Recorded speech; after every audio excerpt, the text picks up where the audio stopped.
Hi ಎಲ್ಲರಿಗೂ ನಮಸ್ಕಾರ. ಬನ್ನಿ ಇವತ್ತು ಪ್ರೇಮ ಕಾವ್ಯ ಧಾರಾವಾಹಿ ಸ್ಟೋರಿನ ನೋಡ್ಕೊಂಬರೋಣ. ಈ ಸ್ಟೋರಿ ಇಷ್ಟ ಇದೆ ನನ್ನ ಚಾನಲ್ನ ಸಬ್ಸ್ಕ್ರೈಬ್ ಮಾಡಿ ಸಪೋರ್ಟ್ ಮಾಡಿ ಅಂತ ಕೇಳ್ಕೊತೀನಿ.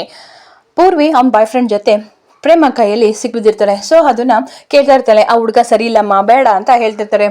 ಅಣ್ಣಂಗೆ ಹೇಳ್ತೀನಿ ನೋಡು ಅಂತ ಪ್ರೇಮ ಹೇಳ್ತಿರ್ತಾಳೆ.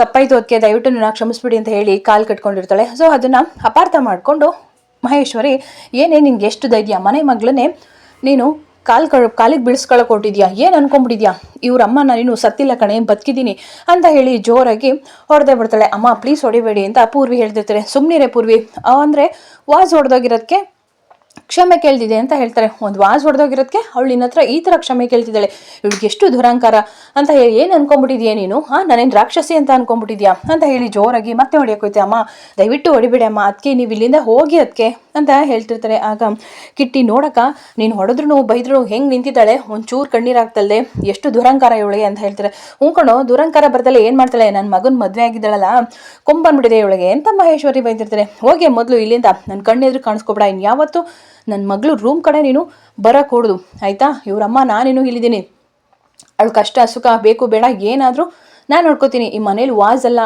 ಏನೇ ಹೊಡೆದಾಕಿದ್ರು ಹೊಡೆದಾಕ್ಲಿ, ಅವಳಿಗೆ ರೈಟ್ಸ್ ಇದೆ ಗೊತ್ತಾಯ್ತಾ. ಇನ್ನೊಂದ್ಸಲ ನನ್ನ ಮಗಳು ತಂಟೆಗೆ ನನ್ನ ರೂಮಿಗೆ ಬರೋದಾಗ್ಲಿ ಮಾಡಬೇಡ ಅಂತ ಹೇಳ್ಬಿಟ್ಟು ಪ್ರೇಮನ ಚೆನ್ನಾಗಿ ಬೈದಲ್ಲಿಂದ ಕಳಿಸ್ತಾರೆ. ಅದನ್ನೆಲ್ಲ ಕಾವ್ಯ ನಿಂತ್ಕೊಂಡು ಹಾಗೆ ನೋಡ್ತಿರ್ತಾಳೆ. ಅಕ್ಕ ಏನಾಯ್ತು ಅಂತ ಹೇಳ್ತಾರೆ. ಹೇ ಏನಿಲ್ಲಪ್ಪ, ಎಲ್ಲಿ ಈ ಕಡೆ ತಿರ್ಗು, ಏನಕ್ಕ ಇದು ಕೆನ್ನೆ ಮೇಲೆ ಬಾಸುಂಡೆ ಅಂತ ಹೇಳ್ತಾರೆ.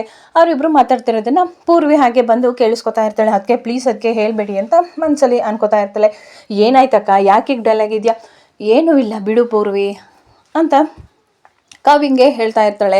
ಅಕ್ಕ ಇದನ್ನೆಲ್ಲ ಹೀಗೆ ಸುಮ್ಮನೆ ಬಿಟ್ಬಿಡ್ತಾರ, ನಿನ್ಗೇನು ಹೇಳೋರು ಕೇಳೋರು ಯಾರೂ ಇಲ್ಲ ಅಂತ ಅನ್ಕೊಬಿಟ್ಟಿದ್ದೀರಾ, ನಿನ್ನ ಪಾಲಿಗೆ ನಾನಿದ್ದೀನಿ ಅಕ್ಕ, ಮದುವೆ ಆಗಿದ್ದೀನಿ ಅಂದ ಮಾತ್ರಕ್ಕೆ ಅವ್ರ ಬಾಯಿಗೆ ಬಂದಂಗೆ ಬೈಬೋದು, ಹೊಡೆಸ್ಕೋಬೋದಾ, ನಾನು ಕೇಳ್ತೀನಿ ಹೋಗ್ತೀನಿ ಅಂತ ಹೇಳ್ತಾರೆ. ಕಾವ್ಯ ದಯವಿಟ್ಟು ಇದನ್ನ ಇಲ್ಲೇ ನಿಲ್ಲಿಸು, ಶಾಂತವಾಗಿರು ಆಯ್ತಾ. ನಾವು ಈ ಮನೆಗೆ ದೀಪ ಬೆಳಗಕ್ಕೆ ಬಂದಿರೋ ಕಣೆ ಅಕ್ಕ, ನಾವು ಈ ಮದುವೆಗಳೇನು ಇಷ್ಟಪಟ್ಟು ಆಗಿರೋದಿಲ್ಲ. ಆ ರಾಮ್ ನಿನ್ನ ಕಿಡ್ನಾಪ್ ಮಾಡ್ಕೊಂಡೋಗಿ ಮದುವೆ ಆಗಿರೋದು ನೆನ್ಪಿಟ್ಕೊ, ಹೋಗ್ಲಿ ಬಿಡು ಕಾವ್ಯ ಆಯ್ತಾ. ಇಲ್ಲ ನಾನು ಹೋಗಿ ಕೇಳ್ತೀನಿ ಅಂತ ಹೇಳ್ಬಿಟ್ಟು ಹೋಗ್ತಿರ್ತಾಳೆ. ಕಾವ್ಯ ನಾನು ನಿನ್ನ ಹಕ್ಕನಾಗಿ ಕೇಳ್ತಿದ್ದೀನಿ ಆಯ್ತಾ, ಕೈ ಇಟ್ಕೊಂಡು ಈ ವಿಷಯನ ಇಲ್ಲೇ ಬಿಟ್ಬಿಡು, ದೊಡ್ಡದು ಮಾಡೋಕ್ಕೆ ಹೋಗ್ಬೇಡ ಪ್ಲೀಸ್ ಕಣೆ. ಇಲ್ಲ ಇದೇ ದೊಡ್ಡ ರಾಧ ಅಂತ ಆಗುತ್ತೆ, ಇದೆಲ್ಲ ಬೇಕಾ ನಮಗೆ, ಏನು ಬೇಡ.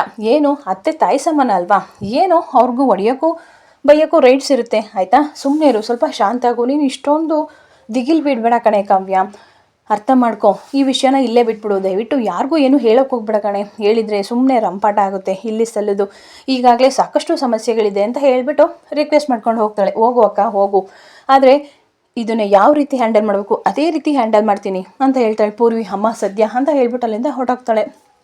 ಇನ್ನೊಂದು ಕಡೆ ಪ್ರೇಮ ಅಡುಗೆ ಮಾಡ್ತಾ ಇರ್ತಾಳೆ. ಪೂರ್ವಿ ಬಂದ್ಬಿಟ್ಟು ಅದಕ್ಕೆ ತುಂಬ ಟ್ಯಾಂಕ್ಸ್, ಅದಕ್ಕೆ ನಾನು ನಿಮಗೆ ಟ್ಯಾಂಕ್ಸ್ ಹೇಳೋಕ್ಕೆ ಅಂತ ಬಂದೆ. ಯಾಕೆ ಪೂರ್ವಿ ಅಂತ ಕೇಳ್ತಾರೆ.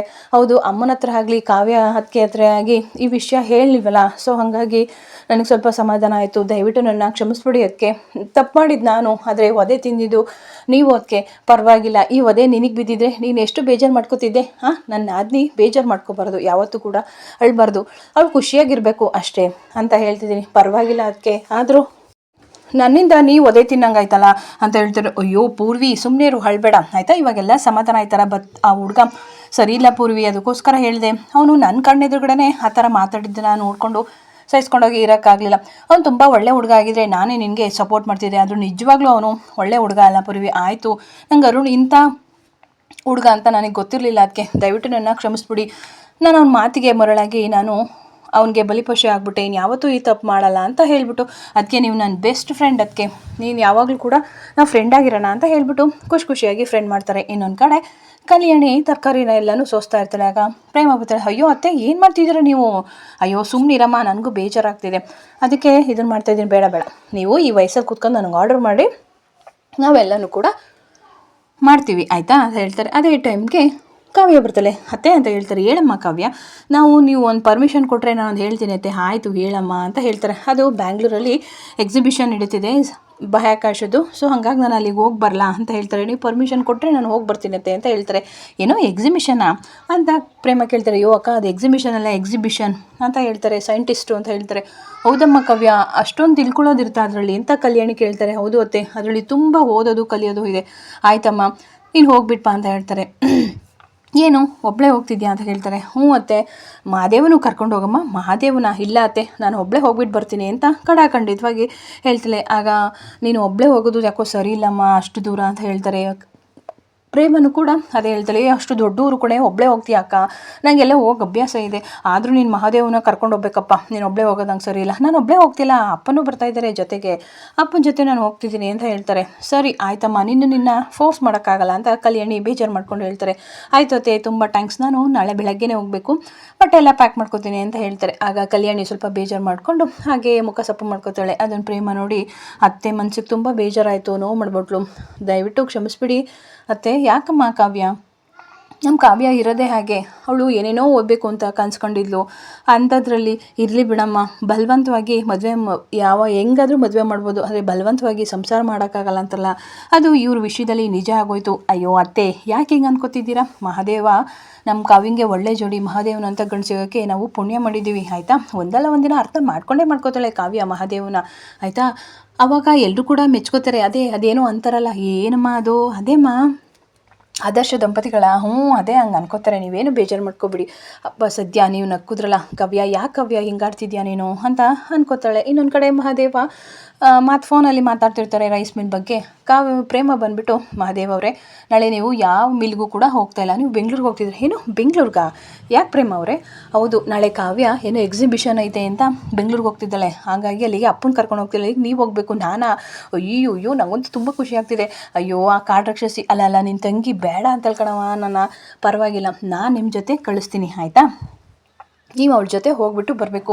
ಅಯ್ಯೋ ಟ್ಯಾಂಕು, ಆದರೆ ನಿಮ್ಮ ನಾಳೆ ಎಲ್ಲ ಕೆಲಸಗಳನ್ನು ಬಿಟ್ಬಿಟ್ಟು ನೀವು ಅವಳ ಜೊತೆ ಆರಾಮಾಗಿ ಹೋಗ್ಬಿಟ್ಟು ಬರಬೇಕು. ಏನಾದರೂ ಒಂದು ಐಡಿಯಾ ಮಾಡೋಣ, ಅಪ್ಪಂಗೆ ನಾನು ಫೋನ್ ಮಾಡಿ ಹೇಳ್ತೀನಿ ಆಯಿತಾ ಅಂತ ಹೇಳ್ಬಿಟ್ಟು ಹಾಗೆ ಇಬ್ಬರು ಕೂಡ ಐಡಿಯಾ ಮಾಡ್ತಿರ್ತಾರೆ. ಅದೇ ಟೈಮ್ಗೆ ಕಾವ್ಯನೂ ಬರ್ತಾಳೆ. ಅಕ್ಕ ಏನು ಮಾಡ್ತಿದ್ದೀರಾ?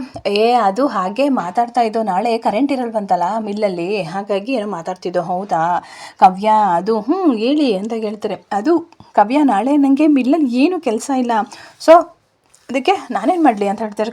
ಪ್ರೇಮ ಹೇಳಿ ಅಂತ ಹೇಳ್ತಿರ್ತಾರೆ. ಅಯ್ಯೋ ಏನು ಹೇಳಿ, ಅದೇ ನಾಳೆ ಕಾರು ಇದೆ, ಫುಲ್ ಪೆಟ್ರೋಲ್ ಟ್ಯಾಂಕ್ ಇದೆ. ಏನು ತಲೆ ಕೆಟ್ಟೈತೆ ನಿನ್ಗೆ, ಏನೇನೋ ಹೇಳ್ತಿದ್ಯಾ ಅಂತ ಕಾವ್ಯ ಬೈದಿರ್ತಾಳೆ. ನಾನು ಕೂಡ ನಿನ್ನ ಜೊತೆ ಬೆಂಗಳೂರಿಗೆ ಬರ್ತೀನಿ ಅಂತ ಹೇಳ್ತಾರೆ. ಏನು ಬೆಂಗಳೂರಿಗಾ, ನಿನ್ನ ಜೊತೆನಾ? ನಾನು ಹೋಗೋ ಸುಮ್ಮನೆ ಅಂತ ಹೇಳ್ತಾರೆ. ಅಯ್ಯೋ ದೇವ್ರೆ, ಇವ್ಳು ಜಗಳ ನಿಲ್ಲದೇ ಇಲ್ಲಪ್ಪ ಅಂತ ಕಾವ್ಯಂಗೆ ಹೇಳ್ತಿರ್ತಾಳೆ.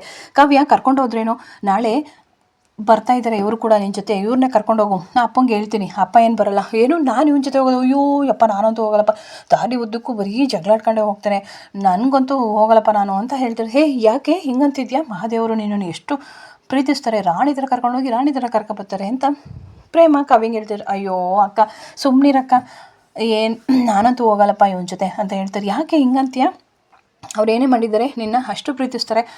ಪ್ರೀತಿಸ್ತಾನೆ ಮಣ್ಣಂಗಟ್ಟಿ. ಆಯಿತು, ಹಿಂಗೊಂದು ಚಾಲೆಂಜ್ ಅಲ್ವಪ್ಪ, ನಾಳೆ ಹೋಗೋವರೆಗೂ ಅವರು ನಿನಗೆ ಕೋಪ ಬರ್ಸಲ್ಲ, ನಿನ್ನ ಜೊತೆ ಜಗಳ ಆಡಲ್ಲ. ಆ ಚಾಲೆಂಜಲ್ಲಿ ನೀನು ಗೆದ್ದರೆ ಅವ್ರ ಜೊತೆ ನೀನು ನಾಳೆ ಬೆಂಗಳೂರಿಗೆ ಹೋಗಬೇಕು. ಬೆಂಗಳೂರಿಗೆ ಹೋದರೆ ಅವ್ರು ನಿನ್ನ ಜೊತೆ ಏನೂ ಮಾತಾಡಲ್ಲ, ನೀಟಾಗಿ ಕರ್ಕೊಬರ್ತಾರೆ. ನೀನು ಚಾಲೆಂಜ್ಗೆ ಒಪ್ಕೋತೀಯಾ, ಹೇಳ್ತೀಯಾ? ನಾಳೆವರೆಗೂ ನಿನ್ಗವರು ಕೋಪ ಬರ್ಸಲ್ಲ, ಕೋಪ ಬರೋಂಗೆ ಮಾತಾಡಲ್ಲ ಆಯಿತಾ. ಇವನು ನನಗೆ ಕೋಪ ಬರ್ಸಲ್ವಾ, ಇರಿಟೇಷನ್ ಮಾಡೋದೇ ಇವ್ನು ದೊಡ್ಡ ಗುಣ. ನೀನು ಒಪ್ಕೋ ಈ ಚಾಲೆಂಜ್ಗೆ. ಆಯಿತು, ನಾನು ಚಾಲೆಂಜ್ ಮಾಡ್ತೀನಿ, ನಾಳೆವರೆಗೂ ಮಹಾದೇವ ನನಗೆ ಇರಿಟೇಷನ್ ಮಾಡೋಂಗಿಲ್ಲ, ಕೋಪ ಬರ್ಸೋಂಗಿಲ್ಲ ಆಯಿತಾ. ಅದ್ರಲ್ಲಿ ಗೆದ್ದರೆ ನಾನೇ ಗೆಲ್ಲೋದು ಅಂತ ಹೇಳಿ, ಹಲೋ ನಾನೇ ಗೆಲ್ಲೋದು, ಸುಮ್ಮನೆ ಇರು ಅಂತ ಹೇಳ್ತಾರೆ. ಆಗ ಮಹಾದೇವ ಫುಲ್ ಖುಷಿ ಆಗ್ತಿದೆ. ಅಯ್ಯೋ ಬೆಟ್ಟಿಂಗ್ ಹೆಂಗೋ ಒಪ್ಕೊಬಿಟ್ಟ ಪ್ರೇಮ ಅವರೇ, ಇವಾಗ ಏನು ಮಾಡೋದು, ಕೋಪ ಬರೆಸ್ದಂಗೆ ಹೇಗಿರೋದು? ಏನು ಗೊತ್ತಾ, ಅವಳಿಗೆ ಮಲ್ಲಿಗೆ ಹೂ ಅಂದರೆ ತುಂಬ ಇಷ್ಟ, ಅದರಲ್ಲೂ ಹಲ್ವಾ ಅಂದರೆ ತುಂಬ ಇಷ್ಟ. ಅಪ್ಪ ಹೇಳ್ತಿದ್ರು, ಈ ವಿಷಯ ಗೊತ್ತು, ಅದನ್ನು ತಂದು ಹೇಗಾದರೂ ಮಾಡಿ ನೈಸ್ ಮಾಡಿ ಅವಳಿಗೆ ಕೋಪ ಬರೆಸ್ಬಾರ್ದು ಆಗ ಮಾಡಿ ಅಂತ ಕೇಳ್ತಾಳೆ. ಇನ್ನೊಂದು ಕಡೆ ರಾಮು ಫುಲ್ಲು ಸುಸ್ತಾಗಿ ಬಂದು ಹಾಗೆ ಕೂತ್ಕೋತಾನೆ. ಆಗ ಅವನಿಗೆ ಪಾಪ ಏನೋ ಯೋಚನೆ, ಟೆನ್ಷನಲ್ಲಿ ಹಾಗೆ ಬಂದು ಕೂತ್ಕೋತಾಳೆ. ಪ್ರೇಮ ಬರ್ತಾರೆ. ತಗೋ ರಾಮ್, ಕುಡಿ ಕಾಫಿನ, ತುಂಬ ಬಿಸಿಯಾಗಿದೆ, ಸ್ವಲ್ಪ ತಲೆನೋವು ಕಮ್ಮಾಗುತ್ತೆ ಅಂತ ಹೇಳ್ತಾಳೆ. ಕೊಡು ಪ್ರೇಮ ಅಂತ ಕುಡಿತಾಳೆ. ಹಾಗೆ ತಲೆನ ಹಾಗೆ ಇಟ್ಕೊಂಡು ಹಾಗೆ ಸ್ವಲ್ಪ ಡಲ್ಲಾಗಿ ಬೇಜಾರು ಮಾಡ್ಕೊಂಡು ಹಾಗೆ ನಿಂತಿರ್ತಾರೆ. ಯಾಕೆ ರಾಮ್, ಏನಾಯಿತು? ಏನಿಲ್ಲ, ಸ್ವಲ್ಪ ವರ್ಕ್ ಪ್ರೆಷರು. ಹೌದಾ, ಅದು ಬಿಟ್ಟು ಬೇರೆ ಏನೋ ಇದೆ ರಾಮ್, ಅದಕ್ಕೆ ನೀನು ಈ ರೀತಿ ಸ್ವಲ್ಪ ಡಲ್ಲಾಗಿದೆಯಾ, ಏನಾಯಿತು ಅಂತ ಹೇಳು, ತೆಗೆದು ಬಿಟ್ಬಿಡ್ತೀನಿ. ನಿನ್ನ ಮನಸ್ಸಲ್ಲಿರೋದು ಕಣ್ಣಲ್ಲಿರೋದು ಹಾಗೆ ಎದ್ದು ಕಾಣಿಸ್ತಿದೆ, ಏನಾಯಿತು ಅಂತ ಹೇಳು. ಇನ್ನೇನು ಮಾಡೋದು ಪ್ರೇಮ, ಅಪ್ಪ ಮಗಳು ಸ್ಕ್ಯಾಮ್ ಅಂತ ಹೇಳಿಬಿಟ್ಟು ಮೇಲಿನ ಮೇಲೆ ಮಾಡ್ತಿದ್ದಾರೆ, ಅವಮಾನ ಮಾಡ್ತಿದ್ದಾರೆ. ನಂಗೆ ಅಷ್ಟು ಬೇಜಾರಾಗ್ತಿದೆ, ಏನು ಮಾಡಬೇಕು ಅಂತಲೇ ಗೊತ್ತಾಗ್ತಿಲ್ಲ. ಬೇಕು ಅಂತ ಎಲ್ಲರ ಎದುರುಗಡೆ ಅವಮಾನ ಮಾಡೋದು, ಸ್ಕ್ಯಾಮ್ ವಿಚಾರ ಎತ್ತೋದು, ಅಲ್ಲೂ ಬೇರೆ ಬೇರೆ ಸ್ಕ್ಯಾಮ್ಗಳನ್ನ ನಡೆಸ್ತಾ ಇದ್ದಾರೆ. ಅದನ್ನೆಲ್ಲ ನೋಡಿಕೊಂಡು ಹೇಗಿರೋದು ಪ್ರೇಮ ನನಗಂತೂ ತಲೆ ಒಳಗೆ ಒಳ್ಳೆಯವ್ರಿಗೆ ಕಾಲನೇ ಇಲ್ಲ ಅನ್ನಂಗೆ ಆಗ್ಬಿಟ್ಟಿದೆ ಪ್ರೇಮ. ಏನು ಮಾಡಬೇಕು ಅಂತಲೇ ಗೊತ್ತಾಗ್ತಿಲ್ಲ ನೋಡು. ಯಾವುದೋ ಫೋನ್ ಬಂತು ಅಂತ ಹೇಳ್ಬಿಟ್ಟು ಫೋನ್ನ ನೋಡಿ ಹಾಗೆ ನೋಡ್ತಿರ್ತಾನೆ. ಯಾವುದು ರಾಮ್ ಫೋನು ಅಂತ ಹೇಳ್ತಾರೆ. ಆಗ ರಾಮ್ ಅದನ್ನು ಹೇಳಲ್ಲ, ಹಾಗೆ ಇಟ್ಕೊಂಡು ನಿಂತಿರ್ತಾರೆ. ಇದು ಇವತ್ತಿನ ಕತೆ. ಇಷ್ಟ ಆದರೆ ಲೈಕ್